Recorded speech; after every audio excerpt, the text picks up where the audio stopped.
Oh, yes. What? Last prize was quiet. Oh, you guys. When Steve cracks a joke, you need to understand he is cracking a joke with a monotone, fully expecting that none of you are going to laugh because he thinks he put you all to sleep. The goal is to laugh and be looking for those jokes when Steve tells them to you. Yes? Okay. Okay. Perfect. All right. Do you guys remember where we left off last time we talked together? Genesis where? 37. So we had just finished 37, yes? Okay. Can someone summarize some of the main themes that we were talking about? Well, hyperlinks, themes, and motifs that we were talking about. Anybody? Brothers. Brothers turning against each other. That was like the motif, yeah? Bros. Oh, whoa, that's a great. Yep, that's it. You did it. Bros become foes.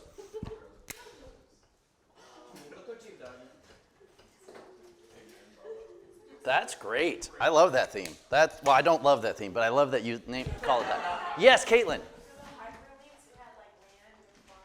Yes, we did. Okay. Land. What other hyperlinks did we have? My hair's probably ridiculous right now. Rams being used to trick a father. Rams or goats, or maybe it was like skin or clothing being used to trick a father. Yes? Yeah. So that was more like a theme, though, because it wasn't distinctly like one. Like there were hyperlinks there, especially with clothing, but the hyperlink was like this, like overwhelming. Like at some point in time, someone's going to use some kind of clothing to deceive their father about something, right? So that's more like somewhere in here in like the theme motif region. Yes, that's good. Appreciate it. Clothing. Shepherds. Yep. To deceive. I before E except after C. Oh, that is a C. Dang it. That still looks weird. Wait, what was the other hyperlink? Shepherds? This thing clicks and stuff. Wives and sons of old age. Oh my gosh, there were so many. Okay, we're not going to get to all those. Okay.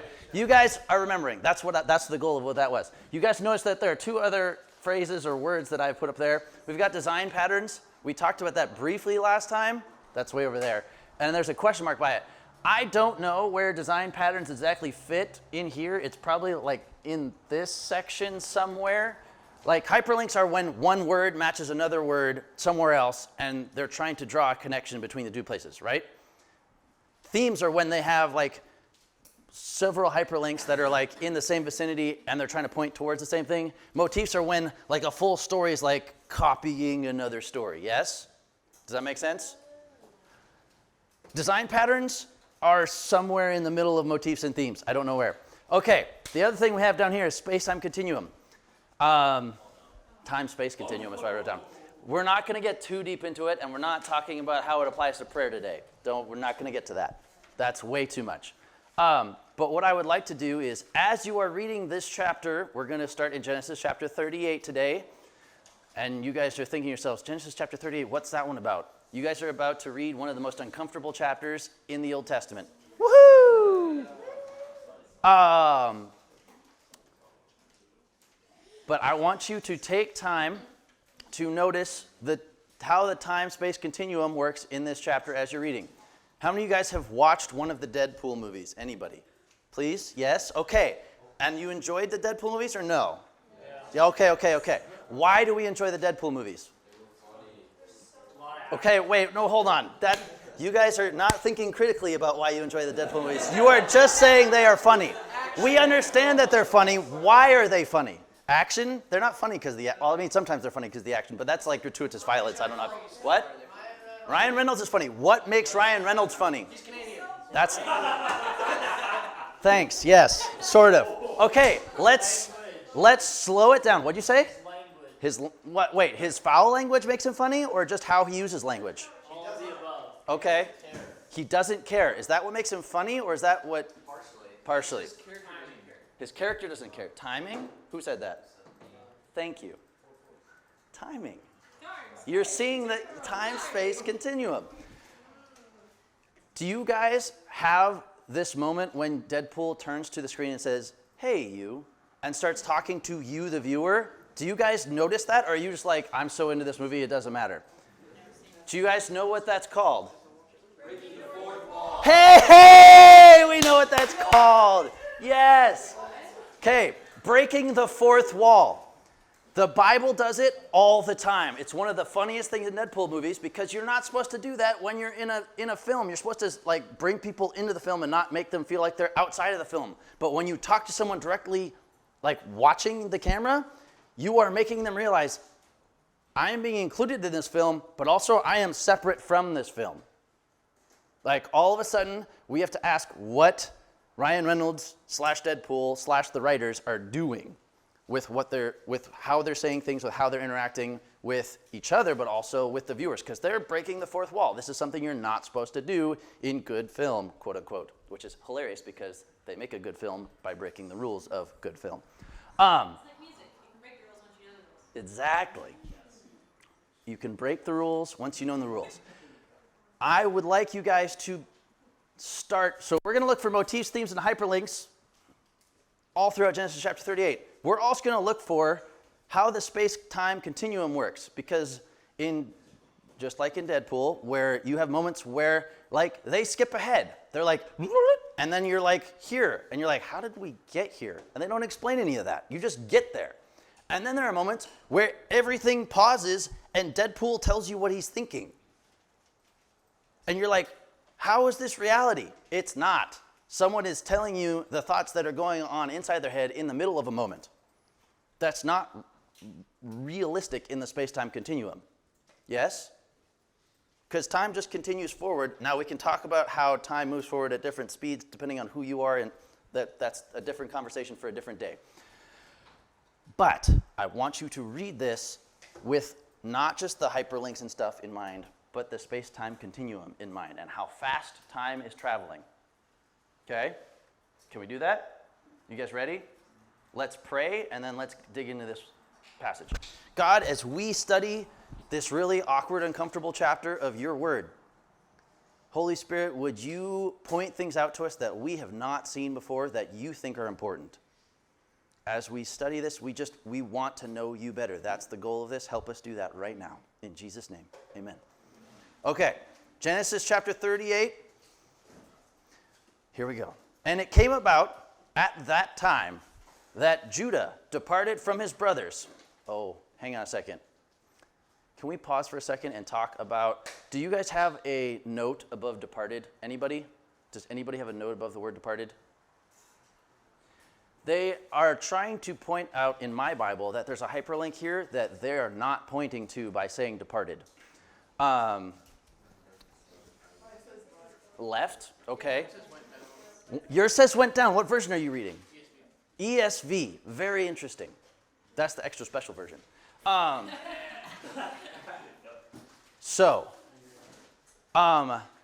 was the last little bit when they sold Joseph into slavery? Where is it now? I'm trying to find it again. Chapter 37. Oh, interesting.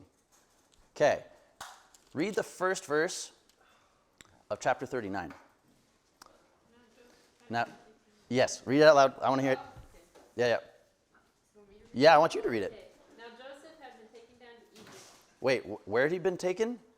Down. Okay, so there is a theme here that interpreters of the Bible that are translating from Hebrew to English have to make a judgment call. The Hebrew authors are using this word taken down a lot. They're usually using it intentionally. But sometimes when we see the same word over and over and over again, we're like, this is really boring. But what we're supposed to see as people who meditate on the scriptures is that they're trying to say something. Anytime someone goes down or has left, there's like this theme that they're calling back to other things. Joseph is going to go down and go down and go down. We talked about that a little bit last time, right? Do you guys remember when I talked about, did we talk about Jonah and how he went down and went down. That was in worship class. Dang it.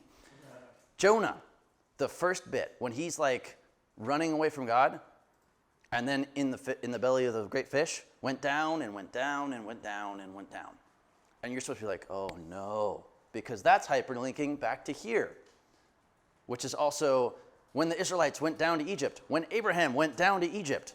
Like, all of these are like, this person's going down to this place. Jacob goes, he says, I shall go down into the grave, my son, for mourning. So, down. Big hyperlink word. When you see the word down, or when you see something that could potentially be the word down, and it's like different words in different translations of the Bible. So you notice that there were 3 different words that were used for chapter 38. It came about at that time that Judah departed from his brothers and visited a certain Adullamite whose name was Hira. Whenever the Bible uses different words, it's like sometimes they're just not using King James Version words, right? They're not saying, thus saith the Lord, doth thou, right? And you're like, wait, okay, try using normal English and then maybe I'll understand what you're talking about. But when you're reading like NIV, ESV, NASB, what's another one you guys read? New King James, what do you say? NLT. When you see like a phrase that looks funny or doesn't look funny, and you're like, go read it in a different version. Do they use the same words? Go read it in another version. Do they use the same words? Go read it in another version. Do they use the same words? If they're using different words for the same word, the translators are having trouble finding the right phrasing for this. It's not like they're like, this is easy one-for-one translation. It's not easy one-for-one translation. I don't like it when you look up a verse translation comparison and they all agree. Yes. I'm like, that's not helpful. Yes. What does it mean? What does it mean? Exactly. Now, when they do all say the same thing, that means either they're reading off of each other, or maybe those Hebrew words do translate one-for-one pretty well. But when there's a whole bunch of different phrasings of the same thing, that means that it's really, really difficult to translate this passage easily. So, anyways, moving onward.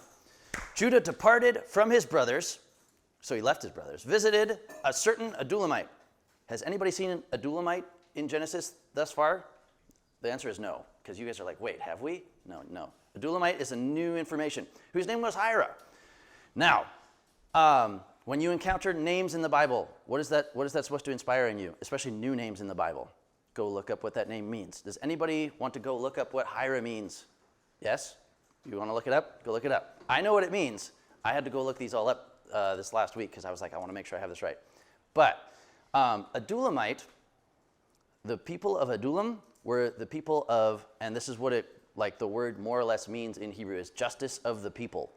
I don't know why that's there, but that's what that's there for. Yes, Sam?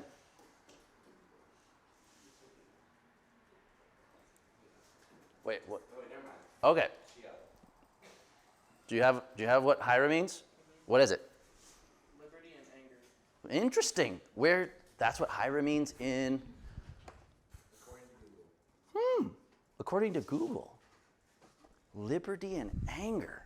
Interesting. When I consulted Blue Letter Bible, which is like it has the English and the Hebrew and the transliteration of all the things, it said. Okay, please show me where that is later, because I have it and I can't find that. Find what? That, the word, the root of the word. Okay, so we're gonna play this. Can I do this on your computer? We're about to. Whoa! That's what I was worried about. That's why I did not flip it last time. Okay. All right. Can you go to blueletterbible.com? This is the easiest way to do it. You can also do this on Bible Hub, but it's important. I'm just going to show you like the general gist of like how to look things up in very simple, non-complicated Hebrew, because you can look it up in complicated Hebrew and the meanings and all this stuff, it just gets way harder to read and understand. Okay. Can you look up just the verse that we're at? So Genesis 38:1 in that search bar. There you go. Thank you so much, Sean. It's going to be in the KJV. So here we go. Click on Genesis 38:1 for me, please. Now, notice, we've got The English on the left, we've got Strong's Concordance telling you what each of these words is in the Strong's Concordance, so you can go look it up. Strong. So you So your phone is different. your phone is different. Here, let me show you. Oh, your phone is very different. You want to click on. So as you click on the verse, so the verse is right here. You click on the verse. It's going to be different on iPhone too. Click on interlinear, and it will pop up with all this stuff. It's got the Hebrew verse on the top, which, wait, do you guys know that they read Hebrew backwards? Yes? Okay, good. Perfect. All right. How many of you guys have started learning how to read Hebrew? Anybody? Yes, Nick. Yes. Okay. The verse is right here, word by word, going down in Hebrew, and then the English transliteration-ish. And it came to pass that at the time that went down Judah from his brethren and turned into a certain Adulamite whose name was Hira. If you click on Hira over here, whoop, oh. All of a sudden it will pop up with the Strong's Concordance word.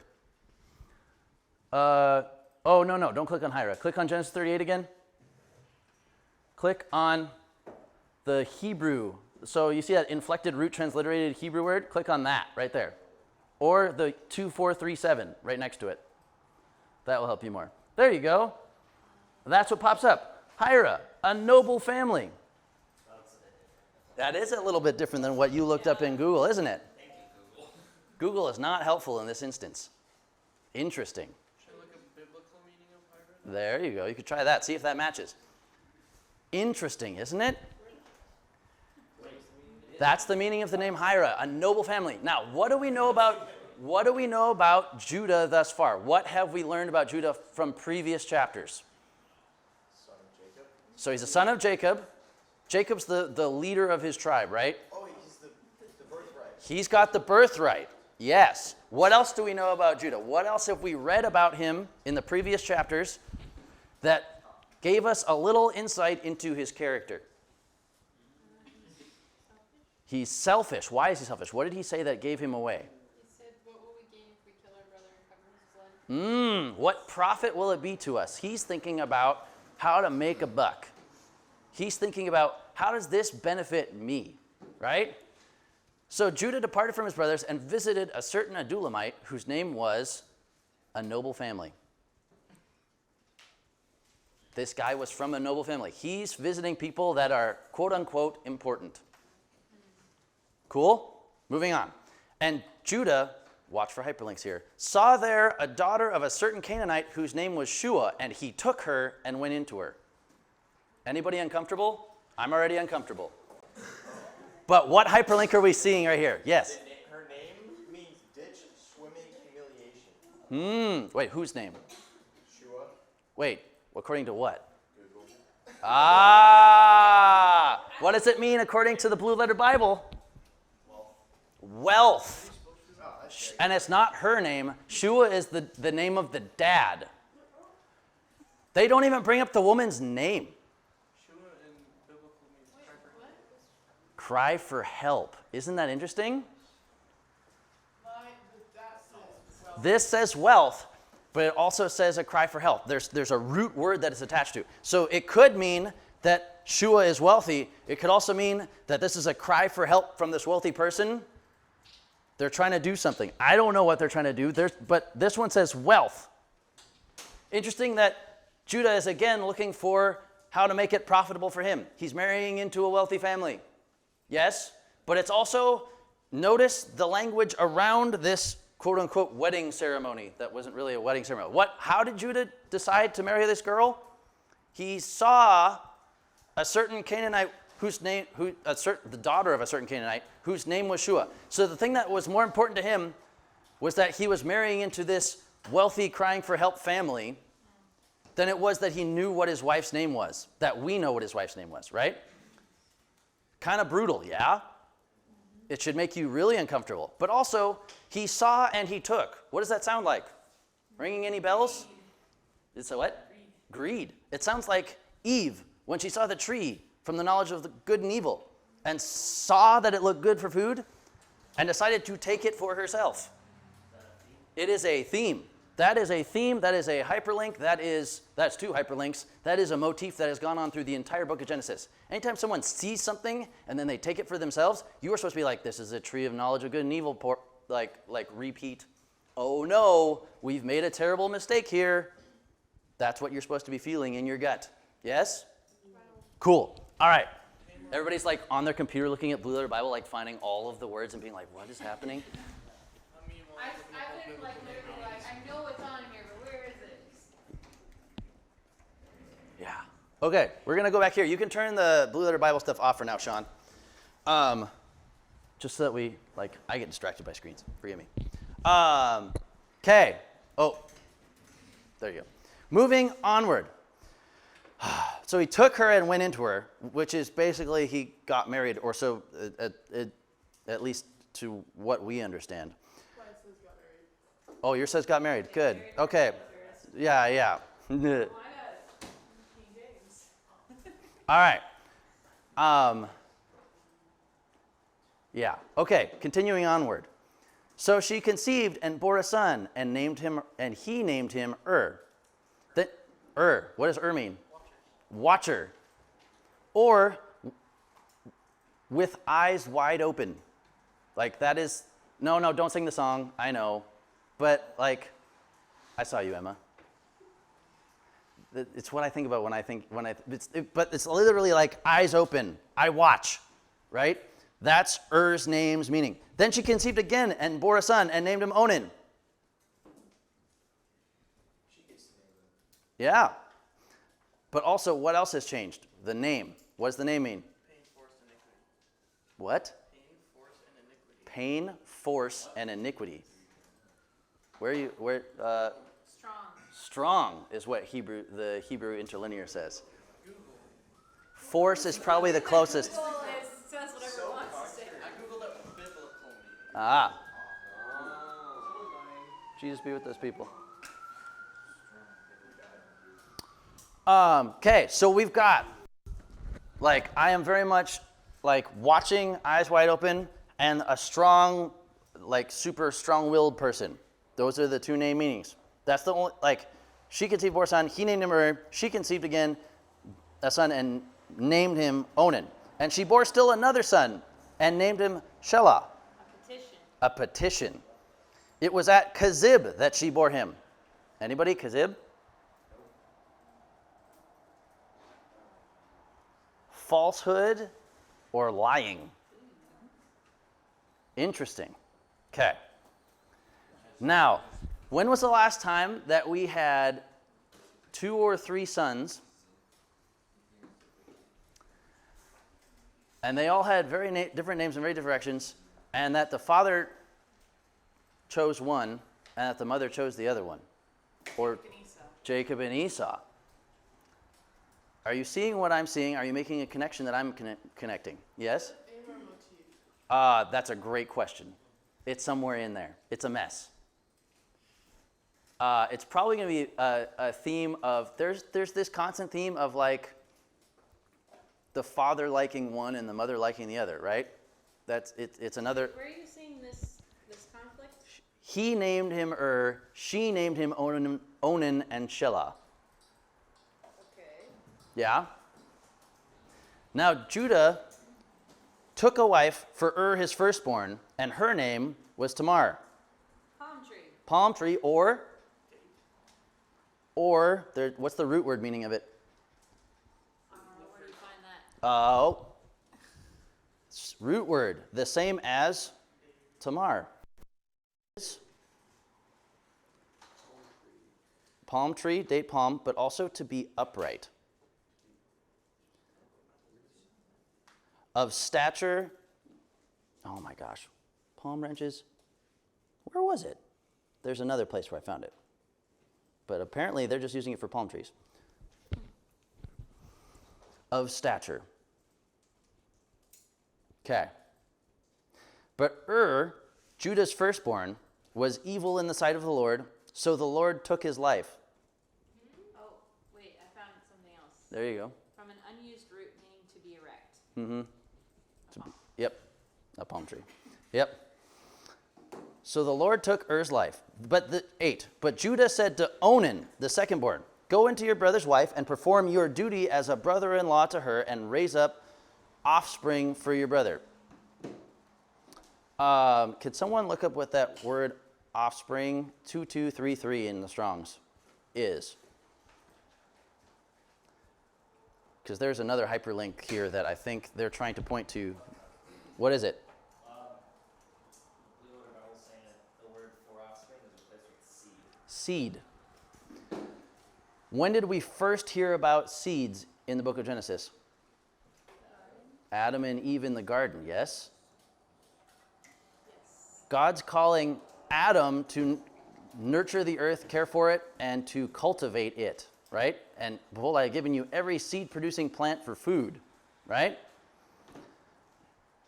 This is another hyperlink that the authors definitely point to, that if you just read offspring, you're like, okay, right. But if you read it as seed, you're like, oh, I'm supposed to be seeing something here. That's weird that they use the word seed. Yes? I'm pretty sure King James actually uses seed. Good. I'm glad. Yeah, mine doesn't use seed, and I get frustrated at my Bible for that. And Onan knew that the seed would not be his, so it came about that when he went into his brother's wife, he wasted his seed on the ground in order not to give seed to his brother. Mine says air. Yeah, right? And everybody's really uncomfortable. Yeah? But what he did was displeasing in the sight of the Lord. Someone look up what that word displeasing is. It's another one of those ones. Wicked in the sight of the Lord. Yours says wicked? What version is that? ESV? NIV. Interesting. What he did was wicked in the sight of the Lord, so he took his life also. Interesting. There are two sons, and God's displeased with them enough to be like, yeah, no, this is bad. Where are the other stories in the book of Genesis where God takes the lives of people? Any other stories you can think of? Not necessarily specific people, but people. Did you say when Elijah? That's not Elijah. That's not Genesis, but Elijah was asking for his life to be taken. Yes, the flood. Yes. Or when he opens the ground and swallows the people. Yes. So that's in Numbers somewhere, I think. Isn't that the story where the guy touches the altar? Mm-hmm. There's a few stories about where God takes the life of someone. Yeah. God takes a whole bunch of people's lives. Yeah, Kings makes me uncomfortable. How many of you guys have read through Kings thus far in your Bible reading? How many of you got to 1 Kings 22 and you were like, what in the literal heck? Anybody? You were thinking that? The story of Micaiah the prophet, who prophesies completely other than all of the other prophets of God in order that God could kill Ahab, the king. Yes? That story is messed up. And God tells the spirit to lie before his prophets. Isn't that wild? Yes. We'll talk about that some other time. That is a great discussion. That is also a very, very uncomfortable passage of Scripture. Okay, moving onward. Then Judah said to his daughter-in-law. Thus far, Judah has only talked to his son, Onan, right? Now he's talking to his daughter-in-law, Tamar. Remain a widow in your father's house until my son Shelah grows up. For he thought, and here's where we break the fourth wall. Yes? Are you seeing it? For he thought, I am afraid that he too may die like his brothers. Wait, who killed Shelah's brothers? God did. But Judah doesn't know this, does he? So God broke the fourth wall earlier, or the author did. Someone did. But now Judah is breaking the fourth wall. We've broken the fourth wall a whole bunch of times. Right? Okay. So Tamar went and lived in her father's house. Now, if we want to pause and think about this in a cultural context, that is the ultimate no-no for a family to do in this time. When you tell a woman after she has been married off into your family that she needs to go back to her father's house, you are basically disowning a woman, saying, hey, you're going to be poor and dejected your entire life. It was my job to take care of you, and I don't want you. Get out. It wasn't Tamar's fault. apparently had 2 wicked sons. Did he raise his sons poorly? Maybe. Did his sons just turn out to be jerks on their own? Maybe. We don't know. They didn't tell us. But Judah is attributing that this might be Tamar's fault, somehow. Interesting, yeah? How do these people name their kids what they're going to do in the future? Isn't it wild? How? I have a sneaking suspicion that either our names live into us or we live into our names. And it might be both, but it's one or the other at least. Which makes you ask the question, what is my name and have I lived into it? That's another long discussion for a different day. Yeah. So Judah has just disowned his daughter-in-law and done what, according to later as you get into Jewish law throughout the course of the Torah, this is like how dare you? Like, this is the wrong thing to do. You are messing up. And everybody that reads this as a Jew is like, what is he doing? What is he doing? Why is he doing that? No, don't do that, dude. You're making a worse decision than you've already made. Now, after a considerable time, so we just went from breaking the fourth wall to hitting the fast forward button. You guys see that? Okay. After a considerable time, Shua's daughter, the wife of Judah, still haven't learned what her name is, died. And when the time of mourning was ended, so fast forward again, Judah went up to his sheep shearers at Timnah. Anybody want to look up what Timnah means? Everybody all at once.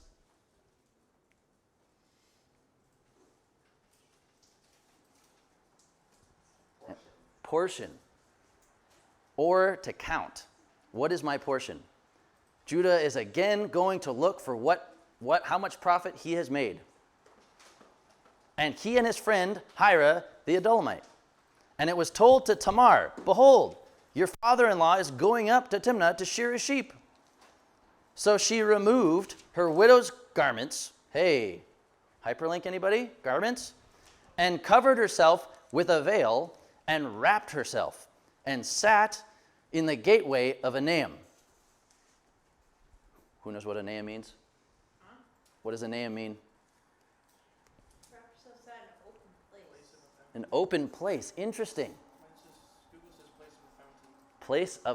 It's actually place of a double fountain, which is a very interesting idea. We'll find out why later. Which is on the road to Timnah. For she saw that Shelah had grown up, and she had not been given to him as a wife. When Judah saw her, he thought she was a harlot, for she had covered her face. So he turned aside to her by the road and said, here now, let me come into you, for he did not know that she was his daughter-in-law. Deception. Clothing as deception? Anybody? And she said, what will you give me that you may come into me? We're like sitting in this like prostitution, like bartering thing happened. Yes, and Paige walked back in and is like, wait, what? What are we doing? Yeah, I'm uncomfortable too, Paige. He said, therefore, I will send you a kid or a little goat, from the flock. Wait, we had flocks before. Another hyperlink. She said, moreover, will you give a pledge until you send it? And he said, what pledge shall I give you? She said, your seal and your cord and your staff that is in your hand. How many of you guys still have a seal, a cord, and a staff? Anybody? Wait, you have a seal, a cord, and staff? I have a staff. Okay. Somebody here has a seal. I've seen it. Trisha. She has a letter seal. Yeah, interesting. So she wants his seal for when he sends notifications to people. His cord. Does anybody know what a cord is for? Belt? Maybe. And his staff. I don't know what his cord's for. Maddie Drake's looking up. What kind of cord is it? So she wants his email. No, she wants... It signifies this is this guy. Yes. Yeah, she wants his identity until he sends this goat. She wants to be able to say, I have... Nope, that's the wrong joke to make.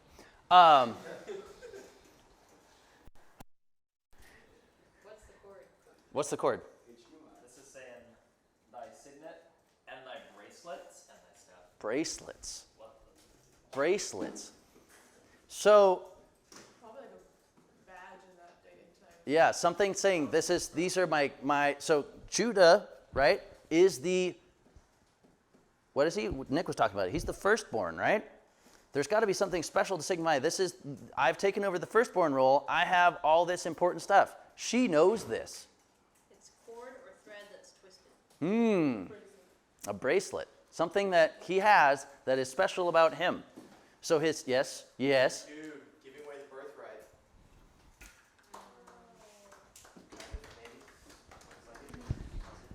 This is a repeat of Jacob and Esau, where Esau's like, I just want some soup. And Jacob's like, dude, you got to trade your birthright away for the soup. There's this fruit dangling on a tree.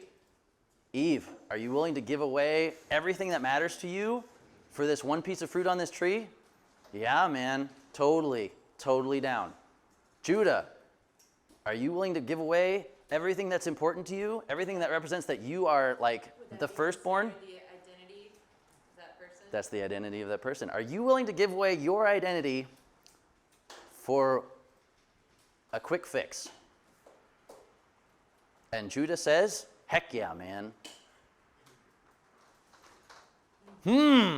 Very interesting. So he gave them to her and went into her, and she conceived by him. Then she arose and departed and removed her veil and put on her widow's garments. When Judah sent the kid by his friend, the Adullamite, to receive the pledge from the woman's hand, he did not find her. Go figure, she had left. And he asked the men of her place, saying, where is the temple prostitute who was by the road at Enaim? In the opening, or at the, yeah, double found? Yeah. But they said, there's been no temple prostitute here. Cult prostitute, temple prostitute, same idea, right? Harlot, someone that's a prostitute, but they think it's like someone that was there to make a buck for their religious outfit. Because that was the normal thing to do when you weren't a follower of the God Yahweh, is that in order to get people to come hang out at your cult, you had to have something that was enticing, and prostitutes was usually the route that people took. Plus, didn't they do sex before God as an act of worship? Yep, it's messed up. Yeah, sex with a random person before God is an act of worship. Super messed up. So he returned to Judah and said, I didn't find her. And furthermore, the men of the place said, there's been no temple prostitute here. Then Judah said, let her keep them, lest we become a laughingstock. What does Judah care about? Reputation. His reputation, making sure he looks okay. He's still looking for a profit for himself. After all, I sent this kid, but you didn't find her. Now it was about 3 months later, we just hit the fast forward button again, that Judah was informed, your daughter-in-law Tamar, who is living with her family, not with your family, has played the harlot, and behold, she is also with child by harlotry. Then Judah said, bring her out and let her be burned.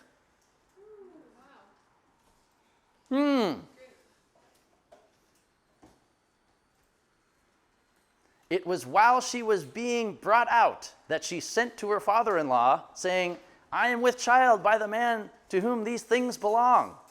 And she said, please examine and see. Wait, does that ring a bell from last week? Examine and see?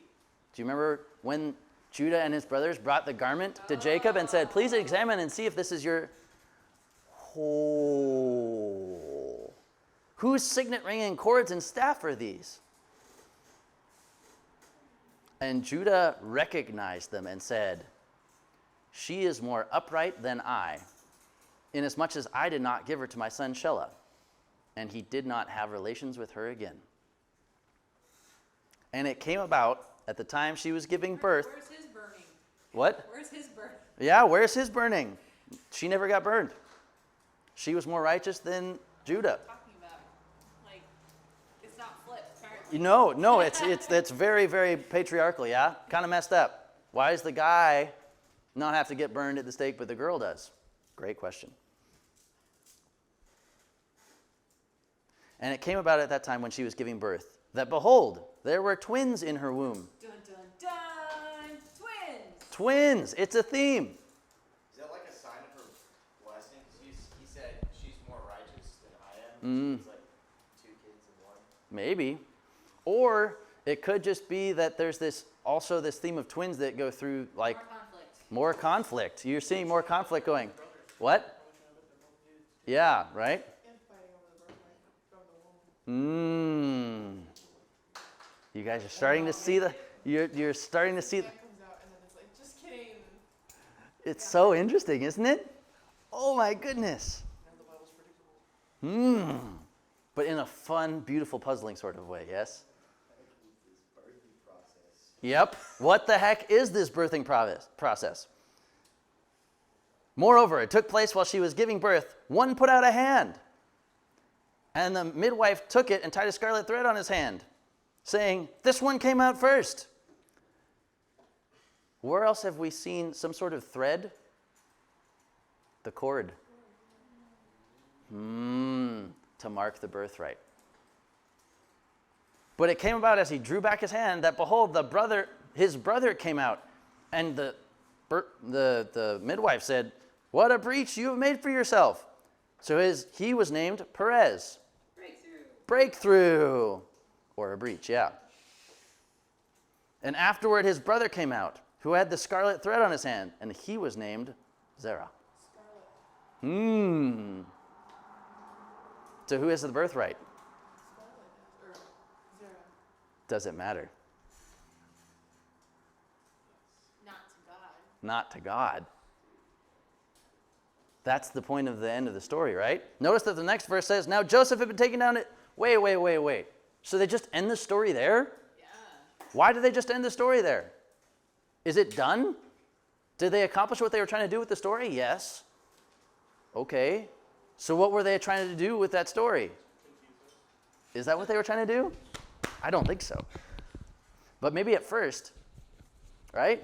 Because every time I had read this chapter of the Bible, for the first 25 years I read it, I was like, this chapter makes no sense aside from the fact that Judah is one messed up dude.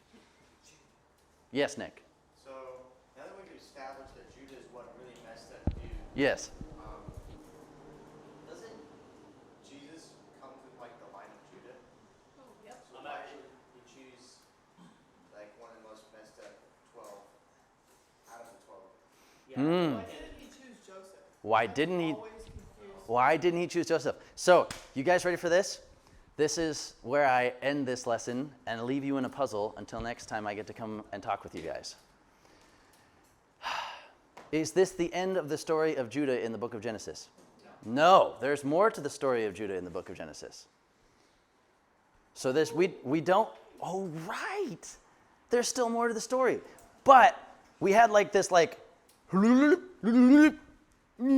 now we're going to go back and focus. Why did they think it was important to tell this story? Well, A redemption arc. there's a redemption arc. Ah! Who's having fun? Yes? Okay, I'm having fun. This is a delight. Even though this was one of the most uncomfortable chapters of the Bible. Why? Because God's doing what he did with Jacob. When Jacob was born, his name was what? Heel grabber. Which is reference to what? Oh, the snake in the garden, the heel grabber. You shall grab his heel and he will crush your head. And the story is, God, can you really take a snake-like person and turn them into something good? And God's like, heck yes, I can. So it was along perfectly with our class yesterday. Oh, yeah? We accept people that have repented of their sins to come back into church. Before previously had to kick them out of church. Yeah. It's a great question. Can we accept ourselves when we've messed up to that extent too? Because guess what? Each one of us has a little bit of that snake still wiggling around in our hearts. It's how we work. We're humans. That's why Paul talks about every day I get to put the old self to death so I can put on the new self, right? Okay. We've got no time for questions, but I'd love, if you have a question, now would be the time to voice it so we can ponder it together. Anybody have any questions about this chapter or about what we learned today? Nobody? Yes. How was she more righteous? How was she more righteous? Pretended to be a prostitute. I think Judah is realizing the extent of how dark he has gotten. So it's not like she was Righteous. but She was more righteous. It's a comparison of him being like, I am realizing that I am one messed up dude. Yes? Oh, this was the moment where the dude realized he messed up. Yeah. It was like, for Judah. Isn't that interesting? Okay. Well, he doesn't do anything here. No, he doesn't do it here. Well, aside from the fact he never laid hands on her ever again, right? he's the brother that's like, take me instead of, okay. You're giving away where we're going, Maddie Kate. I'm trying to remember. Yes. Jeez, man, don't spoil it. Spoilers, spoilers, spoilers. Okay, guys. That was a delight and an honor to walk through that passage of Scripture with you.